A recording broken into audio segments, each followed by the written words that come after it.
وہ خاندان کو معاشرے کا ایک اہم عنصر ترکیبی قرار دیتی ہے اور یہ اصول پیش کرتی ہے کہ ہر خاندان کے غریب افراد کا پہلا حق اپنے خاندان کے خوشحال افراد پر ہے، پھر دوسروں پر ان کے حقوق عائد ہوتے ہیں، اور ہر خاندان کے خوشحال افراد پر پہلا حق ان کے اپنے غریب رشتہ داروں کا ہے، پھر دوسروں کے حقوق ان پر عائد ہوتے ہیں۔ یہی بات ہے جو نبی صلی اللہ علیہ وسلم نے اپنے مختلف ارشادات میں وضاحت کے ساتھ ان کو بیان فرمایا ہے۔ چنانچہ متعدد احادیث ہیں میں اس کی تصریح ہے کہ آدمی کے اولین حقدار اس کے والدین، اس کے بیوی بچے اور اس کے بھائی بہن ہیں، پھر وہ جو ان کے بعد قریب تر ہوں اور پھر وہ جو ان کے بعد قریب تر ہوں، اور یہی اصول ہے جس کی بنا پر حضرت عمر رضی اللہ عنہ نے ایک یتیم بچے کو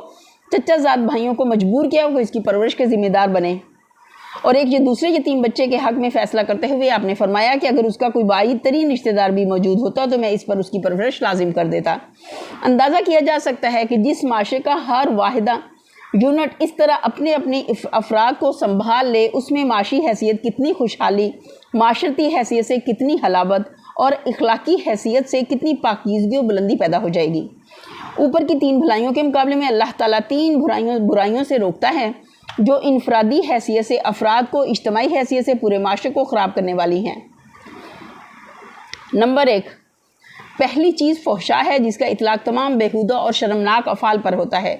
ہر وہ برائی جو اپنی ذات میں نہایت قبیح ہو، فحش ہو، مثلاً بخل، زنا، برہنگی، عریانی، عمل قوم لوط، محرمات میں سے نکاح کرنا، چوری، شراب نوشی، بھیک مانگنا، گالیاں بکنا اور بد کلامی کرنا وغیرہ۔ اسی طرح علی اعلان، برے کام کرنا، برائیوں کو پھیلانا بھی فحش ہے، مثلاً جھوٹا پروپیگنڈا، تہمت تراشی، پوشیدہ جرائم کی تشہیر، بدکاریوں پر ابھارنے والے افسانے اور ڈرامے اور فلم، عریاں تصاویر، عورتوں کا بند سور کر منظر عام پر آنا، علی اعلان مردوں اور عورتوں کے درمیان اختلاط ہونا اور سٹیج پر عورتوں کا ناچنا تھرکنا اور ناز و انداز کی نمائش کرنا وغیرہ۔ دوسری چیز منکر ہے، جس سے مراد ہر وہ برائی ہے جسے انسان بالعموم برا جانتے ہیں، ہمیشہ سے برا کہتے رہے ہیں، تمام شرائع الہی نے جس سے منع کیا ہے۔ تیسری چیز بغی ہے، جس کے معنی ہے اپنی حد سے تجاوز کرنا اور دوسرے کے حقوق پر دستدرازی کرنا، خواہ وہ حقوق خالق کے ہوں یا مخلوق کے۔ اگلی آیت ہے وَأَوْفُوا بِعَهْدِ اللَّهِ إِذَا عَاهَدتُّمْ وَلَا تَنقُضُوا الْأَيْمَانَ بَعْدَ تَوْكِيدِهَا وَقَدْ جَعَلْتُمُ اللَّهَ عَلَيْكُمْ كَفِيلًا إِنَّ اللَّهَ يَعْلَمُ مَا تَفْعَلُونَ۔ اللہ کے عہد کو پورا کرو جبکہ تم نے اس سے کوئی عہد باندھا ہو، اور اپنی قسمیں پختہ کرنے کے بعد توڑ نہ ڈالو جبکہ تم اللہ کو اپنے اوپر گواہ بنا چکے ہو۔ اللہ تمہارے سب افعال سے باخبر ہے۔ وَلَا تَكُونُوا كَالَّتِي نَقَضَتْ غَزْلَهَا مِن بَعْدِ قُوَّةٍ أَنكَاثًا تَتَّخِذُونَ أَيْمَانَكُمْ دَخَلًا بَيْنَكُمْ أَن تَكُونَ أُمَّةٌ هِيَ أَرْبَىٰ مِنْ أُمَّةٍ إِنَّمَا يَبْلُوكُمُ اللَّهُ بِهِ وَلَيُبَيِّنَنَّ لَكُمْ يَوْمَ الْقِيَامَةِ مَا كُنتُمْ فِيهِ تَخْتَلِفُونَ۔ تمہاری حالت اس عورت کی سی نہ ہو جائے جس نے آپ ہی محنت سے سود کاتا پھر آپ ہی اسے ٹکڑے ٹکڑے کر ڈالا۔ تم اپنی قسموں کو آپس کے معاملات میں مکر و فریب کا ہتھیار بناتے ہو تاکہ ایک قوم دوسری قوم سے بڑھ کر فائدے حاصل کرے، حالانکہ اللہ اس عہد و پیمان کے ذریعے سے تم کو آزمائش میں ڈالتا ہے، اور ضرور وہ قیامت کے روز تمہارے تمام اختلافات کی حقیقت تم پر کھول دے گا۔ یہاں علی ترتیب کی 3 قسم کے معاہدوں کو ان کی اہمیت کے لحاظ سے الگ الگ بیان کر کے ان کی پابندی کا حکم دیا گیا ہے۔ ایک وہ عہد جو انسان نے اللہ کے ساتھ باندھا ہو اور یہ اپنی اہمیت میں سب سے بڑھ کر ہے۔ دوسرا وہ ہے جو ایک انسان یا گروہ نے دوسرے انسان یا گروہ سے باندھا ہو اور اس پر اللہ کی قسم کھائی ہو، یا کسی نہ کسی طور پر اللہ کا نام لے کر اپنے قول کی پختگی کا یقین دلایا ہو،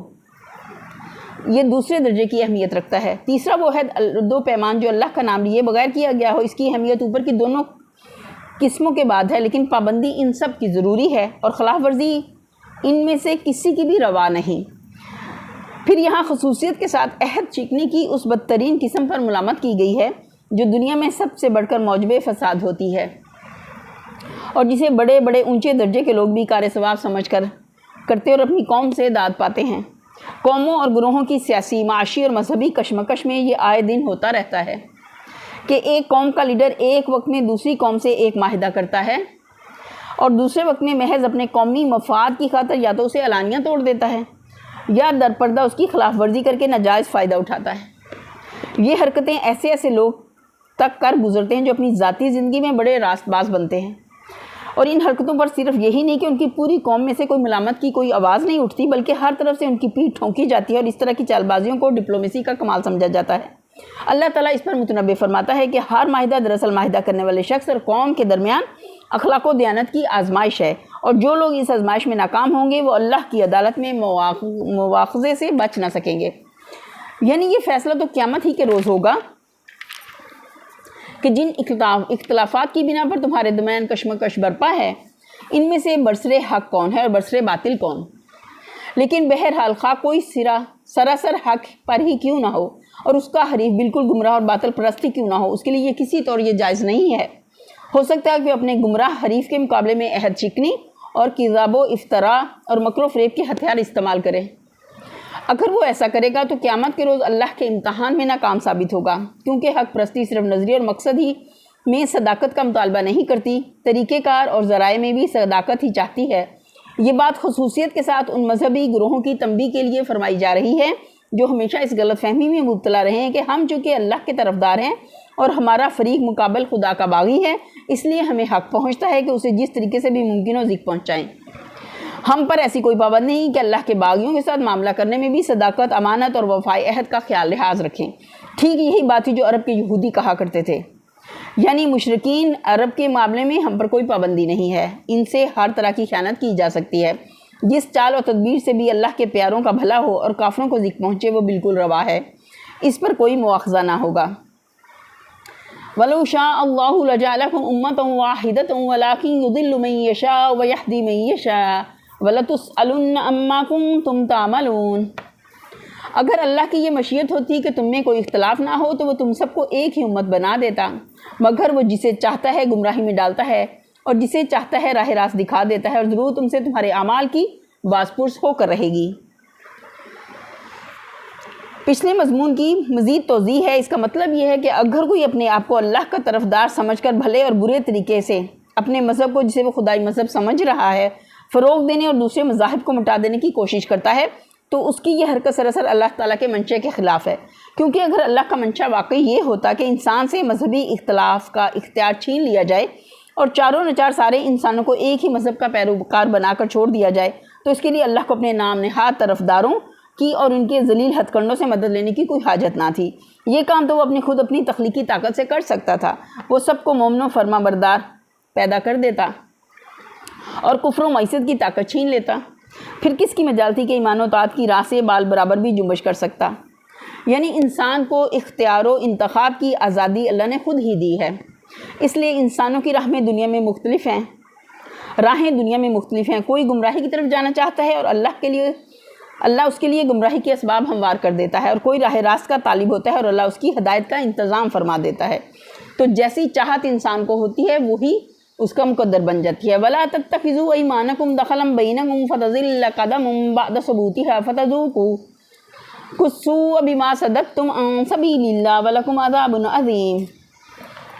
اے مسلمانوں، تم اپنی قسموں کو آپس میں ایک دوسرے کو دھوکہ دینے کا ذریعہ نہ بنا لینا، کہیں ایسا نہ ہو کہ کوئی قدم جمنے کے بعد اکھڑ جائے اور تم اس جرم کی پاداش میں کہ تم نے لوگوں کو اللہ کی راہ سے روکا برا نتیجہ دیکھو اور سخت سزا بھگتو۔ یعنی کوئی شخص اسلام کی صداقت کا قائل ہو جانے کے بعد محض تمہاری بد اخلاقی دیکھ کر اس دین سے برگزشتہ ہو جائے اور اس وجہ سے وہ اہل ایمان کے گروہ میں شامل ہونے سے رک جائے کہ اس گروہ کے جن لوگوں سے اس کو سابقہ پیش آیا ان کو اخلاق اور معاملات میں اس نے کفار سے کچھ بھی مختلف نہ پایا ہو۔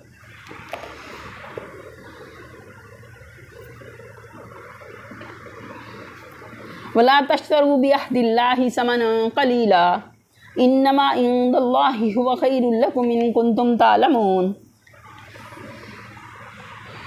اللہ کے عہد کو تھوڑے سے فائدے کے بدلے نہ بیچ ڈالو، جو کچھ اللہ کے پاس ہے وہ تمہارے لیے زیادہ بہتر ہے اگر تم جانو۔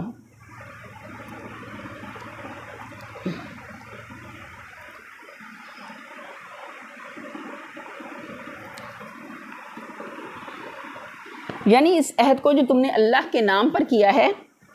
یا دین الہی کے نمائندے ہونے کی حیثیت سے کیا ہو، یہ مطلب نہیں کہ اسے بڑے فائدے کے بدلے بیچ سکتے ہو، بلکہ مطلب یہ ہے کہ دنیا کا جو فائدہ بھی ہے وہ اللہ کے عہد کی قیمت میں تھوڑا ہے، اس لیے اس بیش بہا چیز کو اس چھوٹی چیز کے عوض بیچنا بہرحال خسارے کا سودا ہے۔ ما عندکم ينفد وما عند اللہ باق ولنجزین الذین صبروا اجرهم باحسن ما كانوا يعملون۔ جو کچھ تمہارے پاس ہے وہ خرچ ہو جانے والا ہے، اور جو کچھ اللہ کے پاس ہے وہی باقی رہنے والا ہے، اور ہم ضرور صبر سے کام لینے والوں کو ان کے اجر ان کے بہترین اعمال کے بدلے دیں گے، مطابق دیں گے۔ صبر سے کام لینے والوں کو یعنی ان لوگوں کو جو ہر طمع اور خواہش اور جذبہ نفسانی کے مقابلے میں حق اور راستی پر قائم رہیں، ہر اس نقصان کو برداشت کر لیں جو اس دنیا میں راست بازی اختیار کرنے سے پہنچتا ہو، ہر اس فائدے کو ٹھکرا دیں جو دنیا میں ناجائز طریقے اختیار کرنے سے حاصل ہو سکتا ہو، اور حسن عمل کے مفید نتائج کے لیے اس وقت تک انتظار کرنے کے لیے تیار ہوں جو موجودہ دینوی زندگی ختم ہو جانے کے بعد دوسری دنیا میں آنے والا ہے۔ من عمل صالحا من ذکر او انثى وهو مؤمن فلنحيينه حیاة طیبة ولنجزینهم اجرهم باحسن ما كانوا يعملون۔ جو شخص بھی نیک عمل کرے گا، خواہ وہ مرد ہو یا عورت، بشرطے کہ وہ مومن ہو، اسے ہم دنیا میں پاکیزہ زندگی بسر کرائیں گے، اور آخرت ایسے لوگوں کے لیے ان کے اجر ان کے بہترین اعمال کے مطابق بخشیں گے۔ اس آیت میں مسلم اور کافر دونوں ہی گروہوں کے ان تمام کم نظر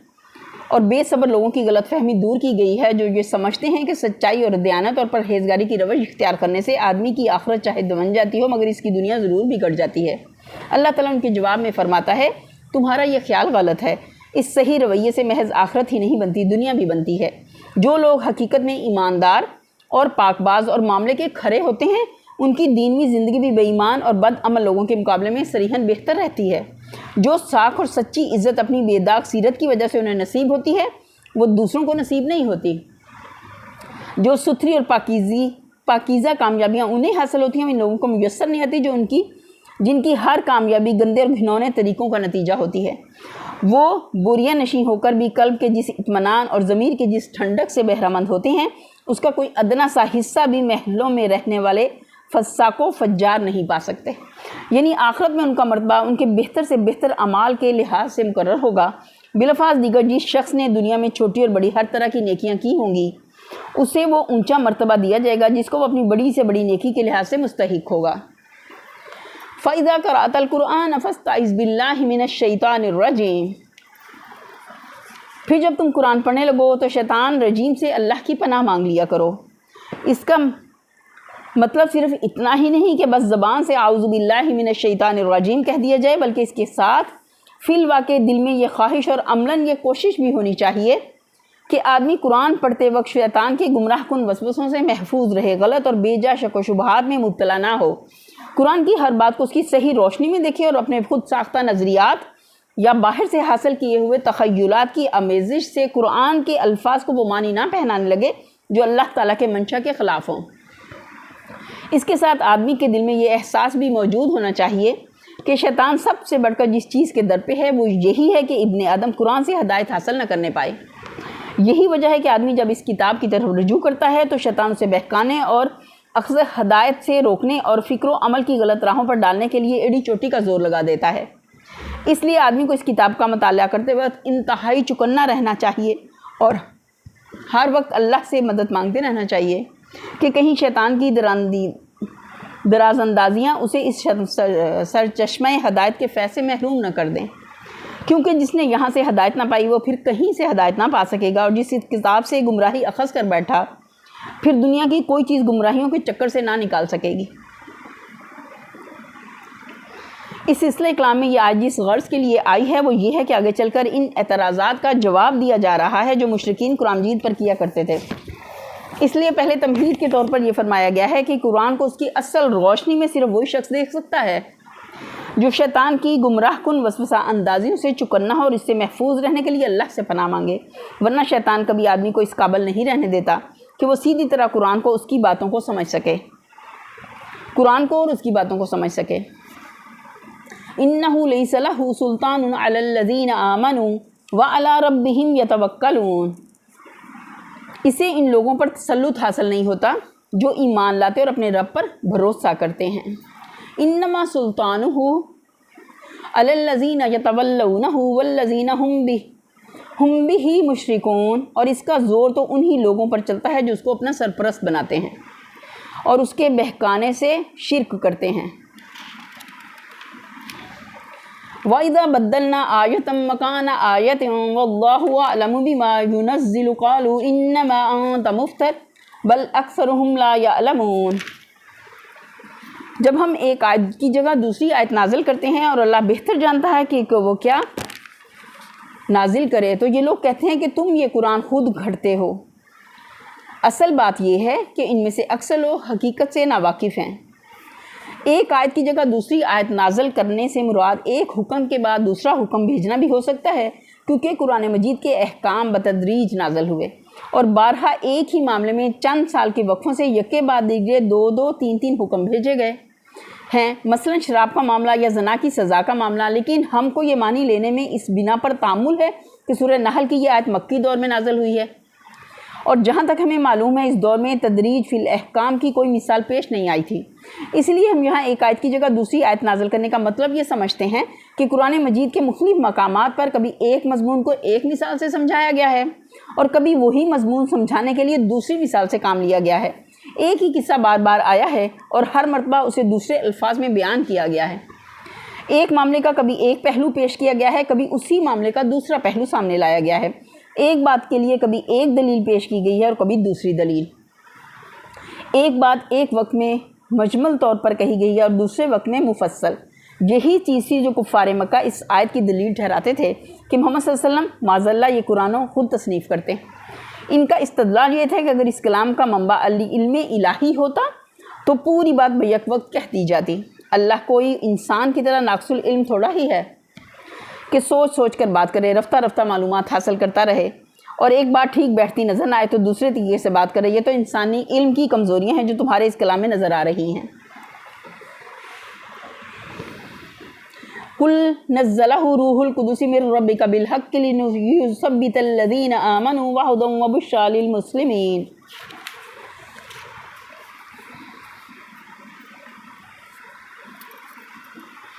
ان سے کہو اسے تو روح القدس نے ٹھیک میرے رب کی طرف سے بتدریج نازل کیا ہے تاکہ ایمان لانے والوں کے ایمان کو پختہ کرے اور فرمانبرداروں کو زندگی کے معاملات میں سیدھی راہ بتائے اور انہیں فلاح و سعادت کی خوشخبری دے۔ روح القدس کا لفظی ترجمہ ہے پاک روح یا پاکیزگی کی روح، اور اصطلاحاً یہ لقب حضرت جبرائیل کو دیا گیا ہے۔